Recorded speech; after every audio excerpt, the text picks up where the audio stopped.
Oh boy, there is something rotten in the world of social media, and it's been getting worse instead of better over time. And it's not only irritating, but it's downright dangerous for our industry, the audience that's consuming it, and, well, the world in general. So today, I'm going to talk about the sad, sorry state of social, where we went wrong, and what we can do to fix it. My name is Tara, and this is Truly Social.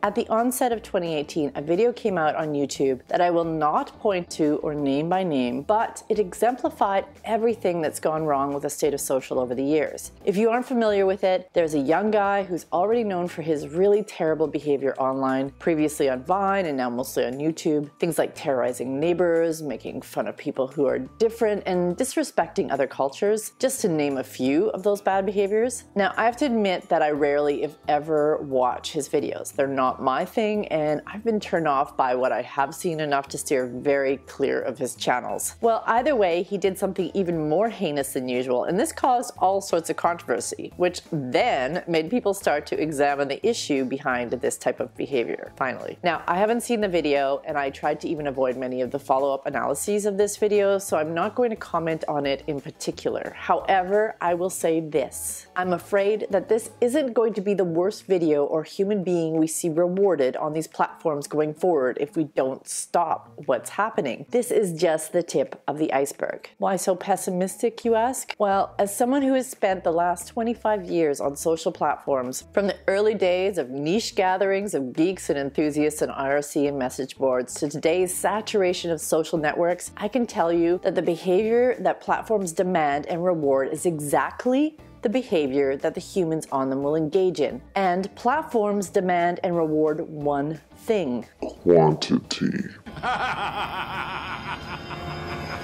Quantity of views, shares, comments, hits, downloads, minutes, loops, likes, loves, plays, subscribes, follows, and overall engagements. Numbers. Pure raw numbers. They want more and more and more and more because then they can sell more impressions and the like to their advertisers, because that's how they pay for the platforms you're playing on. Have you ever heard the saying, if it's free, you are the product? Well, on YouTube, Facebook, Twitter, Instagram, Snapchat, Musical.ly, etc., you are the product. Okay, so what's the big deal? It seems like a good exchange, right? I get to use this platform for free in order to connect with friends and then colleagues, get my content out to a wider audience, and even potentially make some money. Well, Facebook just sells a few harmless ads alongside my content. If it just worked like that, it would not be a problem. It would be a pretty fair exchange. But it's not as clean cut as that. The problem is people, human beings, and we are the problem because of a few reasons. So number one, dopamine. Every time we post something and get a like or a comment or a share, it feels good, right? That's because it triggers our brain's reward centers. At first, it's kind of nifty, but after a while, we get used to it. All of a sudden, you post what you think is super clever, and then you wait and you wait. Come on, where are the likes, the retweets, the responses? We learn, and then we start adjusting what we post in order to feed that dopamine addiction. We filter our photos more, obsess over the wording on that status update more, spend hours agonizing over the fact that we missed the perfect joke more. Now, as an adult, I can recognize this. I can see that this is a problem. I can take breaks and sit back and recalibrate. But the problem is when young people who do not have the mental capacity to recognize this come on board. And I see young kids striving to become YouTube influencers and begging their parents to let them become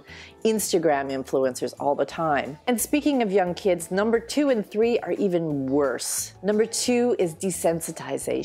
When it comes to heinous human behavior, things that would have shocked us years ago have become pretty commonplace today. When we reward quantity over quality, the things people will do to get that dopamine hit are the things that will get the views and clicks and shares. And every time we're shocked, we become desensitized. So the next shock has to be bigger and worse. Now, the first episode of the first season of Black Mirror posits a scenario where a politician f***s a pig on live television. More and more, I think the writers of that episode are feeling the threat of their storyline becoming mundane. I don't know about you, but I don't want that to happen. Number 3, Schadenfreude. This is where the audience becomes complicit in this sad, sorry state of affairs. Schadenfreude is a German word that means taking pleasure in the misfortune of others. Why we watch these awful videos or slow down to look at an accident or participate in mobs of outrage or continue to pay attention to Donald Trump is because, well, it makes us feel superior. Things are bad, but they aren't Trump bad, and that's deeply embedded in human nature. The guy that made that heinous video, he's getting rewarded all over the place. The whole adage, there's no such thing as bad press, perfectly describes what he's experienced. He's gained more followers than ever, had more views on the video than ever, been mentioned in the news more than ever. Meanwhile, there are thousands, tens of thousands, even hundreds of thousands of great creators out there making wonderful, helpful, positive videos. They tell themselves, I don't want to be that guy anyway. But their views compared to his are incredibly discouraging. Enough discouragement, these creators will start to leave, and more of that guy will appear and compete for the hits, for the dopamine. The example all of this is setting for young kids is terrible. These are their heroes. This is what they're telling them is the way to be in the world in order to get rewarded. They see this guy and like Donald Trump, whose terrible behavior online won him the most powerful position in the universe, and they say, I guess I know what I've got to do. So what's the solution? How does this obvious spiral end? What has to happen in order for this to seem like a big enough issue in order to change things? I think we all need to take responsibility to change this course we're on. Number 1, the platforms need to change their reward systems. I've spoken out on the idea to remove numbers from the profiles and content. No more followers, no more subscribers, no more views or likes, no more popularity contests. Come up with something that measures quality. Reward positive contributions. Number 2, the platform should also establish stronger content rules, especially when kids can see the content. And please, I am not talking about censoring subjects like LGBTQ+ or open, healthy discussions about culture and religions, which is what YouTube inevitably does. Investing heavily in knowing the difference between healthy and unhealthy discussions, healthy and unhealthy content is very important. Number 3, over to the parents and the people who influence kids. You need to have these conversations with them. Don't just hand them an iPad or a cell phone and give them free rein. And if they want to make content, be there with them and make sure they're doing it for the right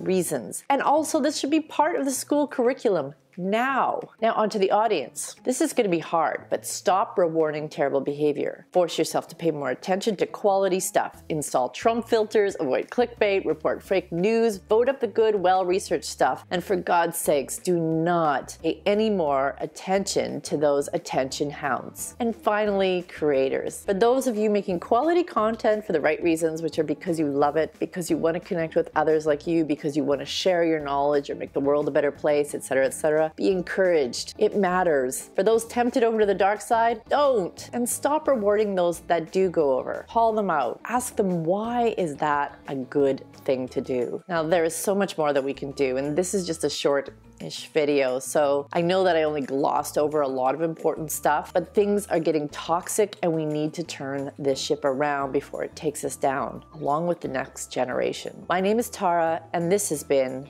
Truly Social.